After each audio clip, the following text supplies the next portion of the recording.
Alright, we got some fun stuff going on here today. We're going to try to replace the upper control arm bushings. You got to try to press them out and press in the new ones. I'm going to replace this upper ball joint. To do that, obviously I took the tire off. The car's jacked up. I also jacked up the whole unit here to get some pressure off of these bolts so I can get them out. And we'll see how this goes. Alrighty. Alright, what I've done so far is I just took out the two bolts. There's two bolts that hold your caliper on. I just took that, laid that off the side. You don't want it dangling on the brake hose. And then I took the key and the nut off the bottom of the ball joint. These are all loose and ready to tap these out. Tap the adjusting bolts out for your upper control arm for your alignment. I'm going to try to break this loose. I got a tool here.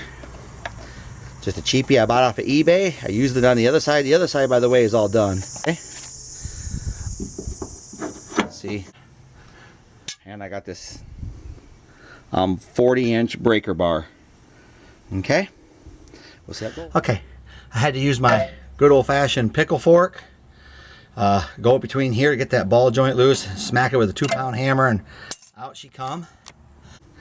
You can see some of the issues. Just the rubber booting here was all shot. And honestly, I felt worse before. There's not a whole lot of slack in there, so I mean, this might have gotten by with just a new boot and some grease. But anyways, it's getting replaced. Okay. All I did was put the bolt or the nut on the bolt almost all the way, you know, just a little bit of the nut was extruding out from the bolt, and I just tapped it so I wouldn't mess up the threads. Barely tapped it. You know, when this is this loose, they basically just come right out. So that's how you take the bolt out. There is this for your adjusting. You got a flat spot on your bolt, so you're not going to be able to turn this. The actual bolt, you have to knock it out and then take this.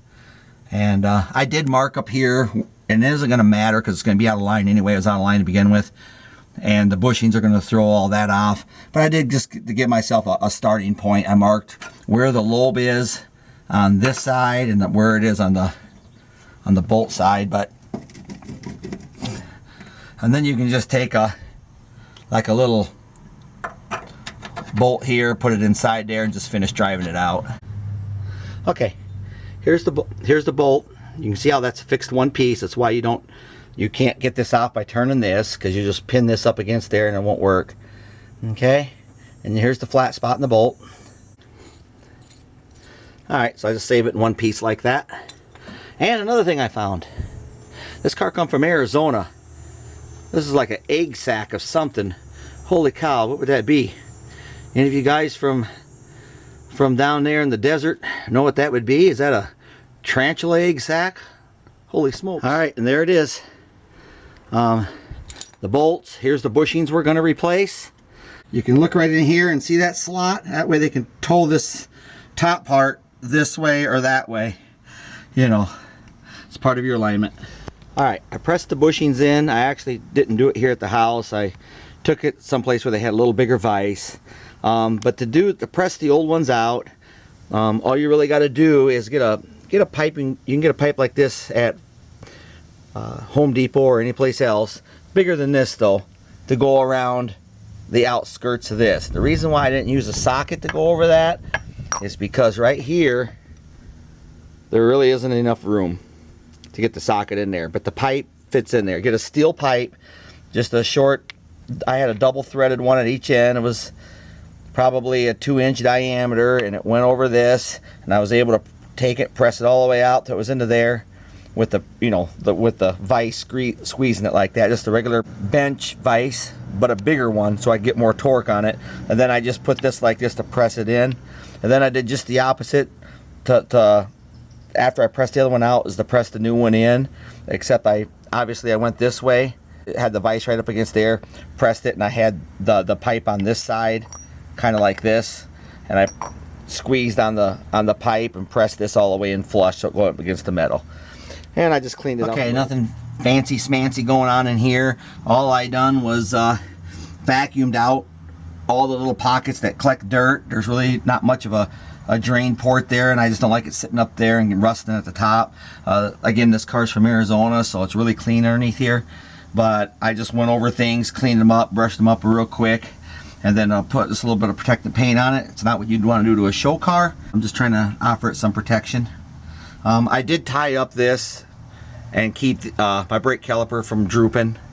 I did put just a ever so slight thin coat of grease. Alright, I put a little grease on this boot. I torqued that down to 125 pounds, foot-pounds of torque. And now I got to try to get this boot to go up over that, and that's going to be a little bit of a pain. So, alright, it's going to give you a little example here on how I got this boot to go over top the ball joint. Okay, I didn't clamp this on tight, just barely snug to hold the back side. Then I went with a channel locks on this side, and with my other hand, instead of holding the camera, I had a channel lock here, and boom, it went right on. Remember, I had grease around the top of that to help it slip over it, so the boot is on. Alright, so I got the pin in through the nut, don't forget that. The grease zert, I have it pointed off kind of this way, so I can get up here with a grease gun and grease that if I need to without taking off my tire. You just don't want to end up with it pointing right here at your tire, because that'd be inconvenient. Okay, as far as these cam bolts, like I told you, I kind of marked where they were, what position they were in by a clock, and I know that's nowhere close to being accurate. It just gives me a starting position, and I'll just have to do the best I can by strings, whatever, just to get it to where I can, until I can get it to a place where I can actually get a real front end alignment done. And we got her back together.